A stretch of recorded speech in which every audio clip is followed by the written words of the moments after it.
조선 전기 세종대왕과 함께 조선의 영토를 확장하고 국방을 강화하는 데 핵심적인 역할을 했던 인물이 있습니다. 바로 김종서입니다. 그는 문관으로 출발하여 북방의 군사지휘관이 되었고 역사서 편찬에도 참여한 진정한 문무겸비의 명신이었습니다. 하지만 그의 삶은 비극적으로 끝나고 말았습니다. 계유정난으로 수양대군에게 제거당한 그의 생애를 통해 조선 전기의 정치사와 북방개척의 역사를 살펴보겠습니다. 김종서는 1383년 고려 우왕 9년에 태어났습니다. 그의 본가는 순천이고 자는 국경호는 절제였습니다. 흥미롭게도 조부와 아버지의 관력은 실록에서 자세히 확인되지 않을 정도로 특별히 명망 있는 집안은 아니었습니다. 다만 외조부인 배규는 태조 때의 사간원 장모를 역임한 인물이었습니다. 이는 김종서가 완전히 미천한 가문 출신은 아니었음을 보여줍니다. 그에게는 김종응이라는 형제가 있었는데 이후 양주부사 등을 지내게 됩니다. 하지만 김종서가 출사하기 이전까지는 특별히 두각을 나타내지 못한 평범한 가문이었던 것으로 보입니다. 안타깝게도 김종서의 유년 시절 생장 과정이나 교육관계, 학통 등에 대해서는 기록을 통해 확인하기 어렵습니다. 이는 그가 좌의정을 역임했음에도 불구하고 영모의 제명으로 살해되어 제대로 된 졸기조차 남지 않았기 때문입니다. 이러한 사실은 정치적 패배자의 비극적 운명을 단적으로 보여주는 대목이기도 합니다. 김종서는 1405년 태종 5년에 22세의 나이로 10년시 문과에 23등으로 합격하면서 관직 생활을 시작했습니다. 22세라는 나이는 당시로서는 상당히 젊은 편이었고 이는 그의 학문적 재능을 보여주는 증거라 할 수 있습니다. 급제직 후 어떤 관직에 제수되었는지는 자세하지 않지만 1415년 태종 15년에는 상서원직장에 임명되었습니다. 1418년에는 축산 현감을 역임했는데 카튼의 세종이 즉위하자 사원부 감찰에 제수되었습니다. 이때부터 김종서는 세종의 눈에 들기 시작한 것으로 보입니다. 감찰로 재직하면서 김종서는 여러 지방으로 파견되어 중요한 업무를 수행했습니다. 1418년에는 강원도 관찰사의 손실납품이 정확한지 여부를 살피기 위해 강원도에 파견되었고 1419년에는 충청도에 파견되어 가뭄에 따른 진율의 진상을 확인하는 업무를 맡았습니다. 이러한 경험들은 훗날 그가 지방 행정에 능통한 관료로 성장하는 밑바탕이 되었습니다. 1419년 10월에는 사간원 우정원에 제수되었고 1420년에는 광주판관, 1423년에는 봉상시판관을 역임하면서 다양한 분야의 업무를 경험했습니다. 특히 봉상시판관으로 재직하면서는 의주삭 주도의 경찰관으로 파견되어 진율 업무를 수행하기도 했습니다. 1423년 5월 김종서는 사원부 의원납에 제수되면서 본격적인 대관직 생활을 시작했습니다. 이후 그는 서울에서 대관 및 육조 의정부의 주요직을 거치면서 성공적인 관직 생활을 이어나갔습니다. 같은 해 12월에는 사원부지평, 1425년에는 이조정랑, 1427년에는 의정부 사인에 제수되었습니다. 주목할 점은 그가 서울의 요직을 역임하는 동안 국왕의 특별한 신임을 얻어 지방의 실상을 파악하거나 특별한 업무를 수행하기 위해 자주 경찰관으로 파견되었다는 것입니다. 이조정랑으로 재직할 때는 왜구를 토벌한 전라도 수군처치사 박실에게 상을 내리고 농공행상을 위해 전라도로 파견되었고 의정부 사인 시절에는 황해도의 진유를 위해 황해도의 경찰관으로 파견되기도 했습니다. 1427년 사원부지휘에 임명된 김종서는 여러 방면에서 강직한 언론활동을 펼쳤습니다. 특히 이 시기에 양녕대군의 처벌과 관련된 중대한 사안이 발생했습니다. 태종이 양녕대군을 세자에서 폐위한 후 서울 출입을 금하고 지방에서 지내도록 조치했음에도 불구하고 양녕대군은 여전히 음주와 사냥, 색을 탐하는 행각을 그치지 않았습니다. 더욱 문제가 된 것은 세종이 형제의 정을 명분으로 몇 차례 양녕대군을 서울로 불러 만나고 강무 등 사냥을 나갈 때 동행시킨 것이었습니다. 대관들은 이러한 세종의 비호에 대해 강력히 규탄했고 결국 이 사건은 대관들 전체가 사직하는 사태로 이어졌습니다. 김종서 역시 이 사안으로 전농윤으로 차천되고 말았습니다. 전농윤으로 차천된 김종서는 과거 사원부 재직 시절 업무 과실이 드러나 파직되기까지 했습니다. 하지만 김종서에 대한 세종의 신임은 여전했습니다. 파직 다음 해인 1429년 세종 11년 그는 승정원의 오부대원에 제수되었습니다. 대원은 이후 승지로 이름이 바뀐 국왕의 비서기관으로 국왕의 신임이 두터운 관료들만이 임명될 수 있는 자리였습니다. 김종서는 약 5년간 승정원의 대원으로 활동하면서 국왕의 측근에서 활동했습니다. 이 시기 김종서는 여러 중요한 정책 건의를 했습니다. 1430년에는 여학의 폐지를 건의했습니다. 여학이란 국가의 공식 의례에서 사용하는 음악을 여자들이 연주하는 것을 말하는데, 유학에서는 국가의 공식적인 행사에서 음악 연주는 남자가 맡는 것을 예에 적합하다고 보았습니다. 김종서의 건의에 세종은 조정에서 쓰는 음악은 남악으로 바꾸자는 의견을 개진했지만 여학 전통은 조선에서 완전히 사라지지는 않았습니다. 또한 김종서는 유교적인 결혼식인 친형례를 도입하자는 건의를 하기도 했습니다. 친형이란 혼인 시에 남자가 여자 집으로 가서 혼례를 치르고 신부를 데리고 다시 본인의 집으로 돌아오는 혼인 형태를 말합니다. 당시까지 조선에서는 남자가 여자의 집에 가서 사는 남기여가 온이 성행하고 있었습니다. 세종이 친형례 도입의 어려움에 대해 묻자 김종서는 여자 집에서 혼인일치에 들어가는 비용을 감당하기 어렵기 때문이라고 답했습니다. 이에 세종은 왕실이 손수 친형례를 행하여 사대부의 모범을 보이기로 결정했습니다. 김종서에 대한 세종의 신임이 얼마나 각별했는지 보여주는 일화가 있습니다. 당시 대원은 모두 6명이었는데 각기 2호, 예, 병, 형, 공 6조의 사물을 하나씩 전담하고 있었습니다. 그중 서열이 가장 앞서는 지신사가 2조의 사물을 맡는 것이 관례였습니다. 그런데 세종은 당시 서열 2위였던 자대원 김종서에게 2조의 사물을 맡아 인선을 담당하도록 했습니다. 이는 당시 관례를 뛰어넘는 파격적인 조치였습니다. 김종서의 인생에서 가장 중요한 전환점은 1433년 12월 2조 우참판 겸 한길도관찰사에 제수되면서부터였습니다. 지금까지 그는 전형적인 문인관료였습니다. 문과급제를 통해 관직에 진출했고 언관과 요직을 역임하며 강직한 언론 활동을 전개했습니다. 그런 그가 북방 전문가가 된 것은 함길도관찰사 임명 이후부터였습니다. 특히 그가 함길도관찰사에 제수된 시점은 평안도의 사군과 함길도의 육진 지역에 대한 개척이 본격적으로 시작된 시점이었습니다. 김종서는 특히 육진 개척에서 눈부신 활약을 펼쳤습니다. 함길도에 도착한 김종서는 방어체제와 관련된 모든 분야의 업무를 총괄하면서 국경 방어의 최일선에서 지휘했습니다. 1434년에는 함길도 지역에 3인 입거할 민호의 수를 정하고 그들을 정착시키기 위한 각종 지원책을 마련하여 조정에 보고했습니다. 당시는 흉년이었으므로 호수를 많이 정하지 않는 대신 군역을 바로 충정할 수 있는 가호를 뽑아 입거시키는 것을 최우선 목표로 정했습니다. 김종서의 보고는 매우 구체적이고 실용적이었습니다. 세종은 김종서의 보고 내용을 근거로 간단한 조정의 토의를 거친 후 최종 시행안을 결정했습니다. 이는 김종서가 현지 상황을 정확히 파악하고 있었으며 실현 가능한 정책을 제시했다는 것을 의미합니다. 또한 김종서는 함길도의 여진 동태를 파악하기 위해 간첩을 양성하여 여진 불악에 파견할 것을 적극 주장했습니다. 당시 함길도도 절제사였던 김종서는 함길도 감사 정음지, 회령부사 이징옥 등과 더불어 야인들의 동태를 파악하기 위해 간첩을 파견할 것을 조정에 보고했고 세종은 이 일을 김종서와 이징옥이 맡아 시행하도록 했습니다. 특히 간첩 파견의 목적은 여진 추장 이만주의 동태를 살피는 일이었습니다. 이만주는 이후 세조대까지 조선 조정의 골칫거리가 된 인물이었고 명나라와도 무력 충돌을 벌이기도 했습니다. 김종서는 북방 방어에서 정보의 중요성을 인식하고 이를 적극적으로 활용할 줄 아는 뛰어난 지휘관이었습니다.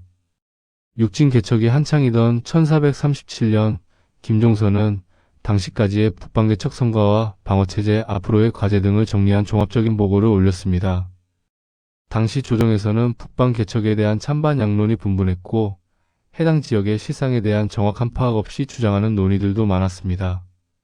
이에 세종은 김종서에게 그러한 사실을 전하고 자신의 북방 개척 의지를 전달하며 이후 해야 할 과제에 대해 물었습니다. 김종서는 답신에서 현재 북방 지역의 사무와 앞으로 진행해야 할 일을 논하면서 세종의 북방 개척 의지에 전격적으로 동의한다는 의견을 피력했습니다. 특히 김종서는 세종에게 이를 빨리 진행할 생각보다 천천히 그리고 확실하게 진행해야 할 것임을 주장했습니다. 이는 성급한 추진보다는 단계적이고 체계적인 접근을 통해 확실한 성과를 거두자는 신중한 전략이었습니다. 세종은 이 답신을 보고 한간 엄자치에게 북방에 대한 걱정을 안 해도 되겠다라고 말했다고 합니다. 하지만 세종의 전폭적인 신임 아래 육진 개척의 선봉에 있던 김종서에게도 위기가 찾아왔습니다. 박호문이라는 사람이 김종서가 동북면의 여진인들을 대할 때 위협적으로 대하여 여진인들의 반감을 키우고 있으며 이 때문에 조선이 기획하는 동북면 개척 작업에 차질을 빚고 있다고 참소한 것입니다. 박호문은 최윤덕이 청구한 적이 있는 인물이었기 때문에 그의 참소는 조정에서 상당한 반향을 일으켰고 세종 역시 이에 대한 실상조사에 착수했습니다. 다행히 박호문의 발언은 상당 부분 사실과 다른 것으로 밝혀졌고 그 결과 김종서는 파직의 위기를 면할 수 있었습니다. 1441년 형주판서에 임명되면서 김종서는 약 10년간의 한길도에서의 임무를 마치고 중앙정계에 복귀했습니다. 북방에서의 공로로 중앙정계 복귀 이후 관직 승진도 순조로웠습니다. 카튼의 예조에 발령되어 약 2년간 판서를 역임했습니다. 흥미로운 점은 김종서가 예주판서로 재직하면서도 북방에서 조정에 보고되는 사안에 빠짐없이 참여했다는 것입니다. 이는 그가 북방 문제의 최고 전문가로 인정받고 있었음을 보여줍니다. 1445년에는 충청전라경상도도 순찰사가 되어 삼남지방에 목장을 설치할 곳을 조사하여 보고했습니다. 조선에서는 국가에서 목장을 설치하고 목장마다 규정된 수의 말을 기르도록 되어 있었는데 김종서는 새 지역에 목장을 설치할 만한 곳을 조사하여 보고했고 세종은 이 안을 그대로 받아들여 전국 수십 개의 목장을 신설 또는 이동하여 설치했습니다. 이후 김종서는 사망할 때까지 사복시 제조로 활동하면서 국가의 마정일체에 깊숙이 관여했습니다. 1446년에는 의정부 찬성 겸 판해조사로 임명되어 일품 벼슬에 올랐습니다. 또한 세자 교육을 담당하는 세자자 빈객을 겸임했고 새로운 세금 제도인 공법 도입의 실무를 맡은 전제상정소의 제조로 활약했습니다. 이 무렵 김종서는 북방 문제뿐 아니라 의례, 조세, 외교 등 다방면에서 조정 현안에 참여하면서 관료로서의 능력을 십분 발휘하고 있었습니다. 1449년 옛 원나라의 후예인 오이라트가 흥기하고 명나라 황제가 이들을 정벌하러 나섰다가 포로로 사로잡힌 토목의 변이 발생했습니다. 이로 인해 조선도 북방의 방어 문제가 다시 현안이 되자 김종서는 평안도도 절제사로 임명되었습니다. 당시 영의정 하야는 평안도 방어의 적임자로 박종우와 이징옥 그리고 김종서를 청구했습니다. 김종서는 평안도도 절제사로 박종우는 함길도도체 찰사로 임명되었습니다.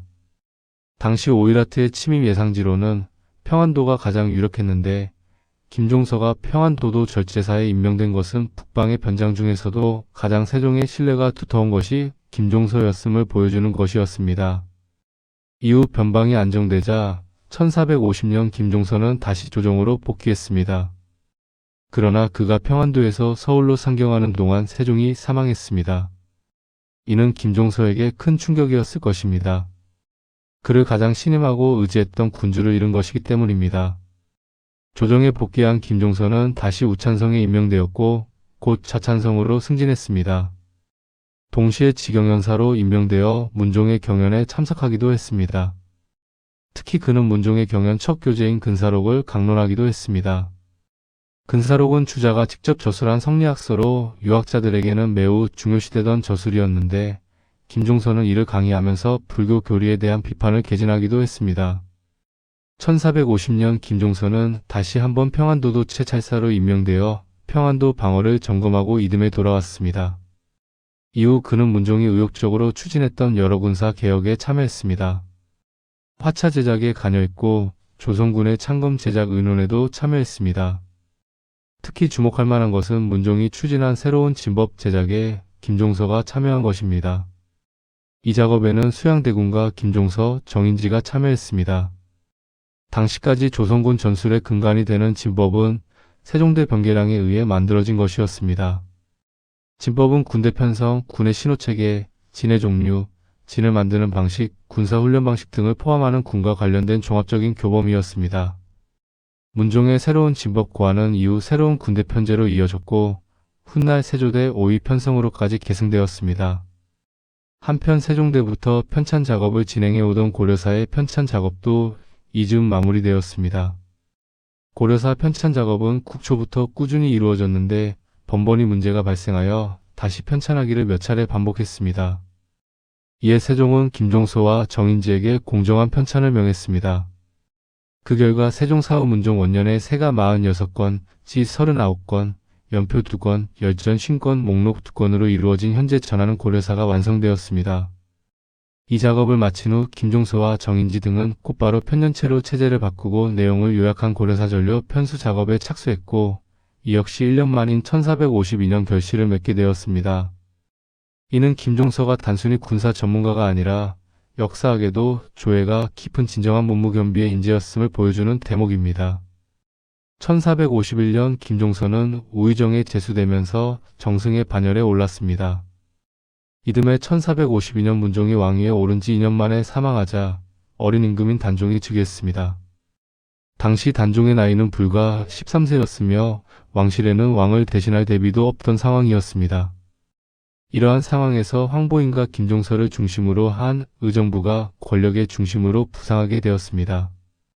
당시 의정부의 권한이 얼마나 막강했는가를 보여주는 가장 좋은 예가 바로 황표정사라는 인사 방식이었습니다. 본래 인사가 있으면 이조와 의정부에서 대상자를 의논하여 후보자 3명을 왕에게 추천하여 올리도록 했는데 이것을 삼망이라 했습니다. 왕이 이를 열람한 후 마음에 드는 대상자에게 점을 찍어 의정부에 내렸는데 이를 낙점이라고 했습니다. 그런데 당시 의정부에서는 단종이 나이가 어리다는 것을 감안하여 3명의 후보자 중에서 낙점될 사람을 미리 정하여 그 사람 밑에 노란표를 붙여 올려보냈습니다. 단종은 이 노란표의 붓으로 낙점하면 모든 인사가 결정되는 방식이었습니다. 이를 당시 황표정사라고 불렀으며 이러한 인사 방식에 대해 조정 안팎에서는 불만이 많았다고 합니다. 표면상 정부 수상은 황보인이었으나 실제 권력은 좌의정이었던 김종서가 가지고 있었습니다. 실록에는 황보인이 국가의 중대 업무 결정을 모두 김종서에게 미루었다는 기사가 있는데 이는 당시 의정부 세력의 중심이 김종서였음을 단적으로 보여주는 장면입니다. 단종의 제2기간 동안 강화된 의정부 권력은 조정 관료들에게 많은 반감을 샀습니다. 특히 수양대군을 위시한 일부 종친 세력은 그에 대한 반감이 매우 컸습니다. 당시 의정부는 황보인과 김종서, 정분 등이 중심이었는데 황보인은 1450년 영의정에 오른 후 계속 수상직을 맡고 있었고 김종서 역시 우의정을 거쳐 1452년 좌의정에 올랐으며 같은 해 정분이 우의정에 제수되었습니다. 1453년 단종 1년 의정부의 권력 비대화에 대한 반감을 가지고 있던 수양대군과 그 일파가 일으킨 계유정난은 황보인과 김종서의 의정부 권력을 완전히 와해시킨 사건이었습니다. 사료에 의하면 김종서가 안평대군과 연합하여 왕위를 찬탈할 계획을 가지고 있었는데 수양대군이 이를 사전에 알고 미리 거사를 도모하여 김종서를 제거하였다고 합니다. 그러나 이는 승리자의 입장에서 사후에 정리된 것이어서 그대로 신빙하기에는 어려움이 따릅니다. 계유정난 당일 김종서는 궁궐에 들어갔다가 수양대군의 무리들에게 붙잡혀 살해당했습니다. 그의 큰아들 김승규는 아버지를 지키려다가 함께 목숨을 잃었고 작은 아들 김승벽은 공주의 농장에 숨어 있다가 발각되어 사사되었습니다. 계유정난으로 김종서와 황보인 등은 거사당해 사망했고 이후에는 김종서, 황보인 등의 측근 인물들이 모두 숙청당했습니다. 이 사건으로 수양대군은 영의정의 지위에 올랐고 2해 뒤 왕위에 등극하여 세조가 되었습니다. 김종서는 정승의 반열에 올랐으나 역신으로 몰려 사망했기 때문에 시호도 받지 못했고 묘지도 조성하지 못했습니다. 김종서가 역신의 굴레에서 벗어난 것은 조선 후기 숙종대에 이르러서였습니다. 단종에 대한 신원이 복원된 후 수양대군으로부터 죽임을 당한 신하들 역시 점차적으로 복권되었습니다. 김종서는 영조 22년 그의 묘역이 조성되면서 영조로부터 충신정렬하는 현판을 사여받았습니다. 김종서는 당대 뛰어난 관료였고 북방에서 큰 공로를 쌓았지만 실제로는 체구가 작고 활쏘기와 말타기에 능하지 못했다고 합니다. 이는 그가 무인으로서보다는 문인으로서의 자질을 바탕으로 군사 지휘관이 되었음을 보여줍니다. 단종대 초반 의정부에서 권력을 행사하던 시점에는 특유의 과단성과 기민함으로 인해 사람들이 큰 호랑이라고 호칭하기도 했습니다. 이는 그의 강인한 의지력과 결단력을 보여주는 별명이었습니다. 김종서의 일생을 돌아보면 그는 말 그대로 문무를 겸비한 관료였습니다. 문과 급제를 통해 관직에 진출하여 언관으로 활동하며 강직한 언론을 펼쳤고 북방의 군사지휘관으로서 육진 개척에 크게 기여했습니다. 또한 고려사와 고려사전료 편찬에 참여하여 역사학자로서의 면모도 보여주었습니다. 그의 북방 경영은 단순한 군사적 정복이 아니었습니다. 3인 정책을 통한 실질적인 영토 확장, 정보망 구축을 통한 체계적인 방어 체제 구축, 그리고 무엇보다 현지 상황에 대한 정확한 파악을 바탕으로 한 실용적인 정책 수립이 그의 특징이었습니다. 세종은 김종서의 능력을 높이 평가하여 여러 차례 파격적인 인사를 단행했습니다. 서열을 뛰어넘어 이조 사무를 맡긴 것이나 북방 개척의 정권을 위임한 것 등이 그 예입니다. 김종서 역시 세종의 신임에 부응하여 뛰어난 성과를 거두었습니다. 하지만 세종 사후 정치 상황이 급변하면서 김종서는 비극적 운명을 맞게 되었습니다. 어린 단종을 포필하며 의정부 중심의 정치를 이끌었지만 이것이 오히려 종친 세력의 반발을 불러일으켰고 결국 개우정난으로 이어졌습니다. 결론 조선 정기사의 한 획을 그은 인물. 김종서의 생애는 조선 정기 정치사와 북방 개척사에서 매우 중요한 의미를 가집니다. 그는 세종의 북방 정책을 현장에서 실행한 핵심 인물이었으며 육진 개척이라는 영토 확장의 실질적 주역이었습니다. 또한 그는 조선 정기 문신들이 추구했던 이상적인 관료상을 보여주는 인물이기도 합니다. 학문의 조예가 깊으면서도 실무에 능했고 중앙에서의 정치 활동과 지방에서의 행정 경험을 두루 갖추었습니다. 특히 북방이라는 변경 지역에서 군사, 행정, 외교를 총괄하며 보여준 능력은 탁월했습니다. 그의 비극적 최후는 조선 정기 정치사의 한 단면을 보여줍니다. 능력 있는 관료가 정치적 격변 속에서 희생되는 모습은 권력 투쟁의 냉혹한 현실을 보여주는 것이기도 합니다. 하지만 후대에 그의 공로가 재평가되고 신원이 복권된 것은 역사가 결국 공정한 평가를 내린다는 것을 보여주는 사례이기도 합니다. 김종서는 조선 건국 초기에 혼란을 겪고 세종대의 문화적 융성을 경험하며 문종과 단종대의 정치적 격변을 온몸으로 체험한 인물입니다. 그의 삶은 곧 조선 정기 70년 역사의 축소판이라 할 수 있습니다. 오늘날 우리가 김종서를 기억해야 하는 이유는 그가 보여준 문무겸비의 자질과 국가에 대한 충성심 그리고 실용적이고 현실적인 정책 능력 때문입니다. 특히 북방 개척이라는 국가적 과업을 완수하기 위해 보여준 그의 헌신과 전문성은 오늘날에도 시사하는 바가 큽니다.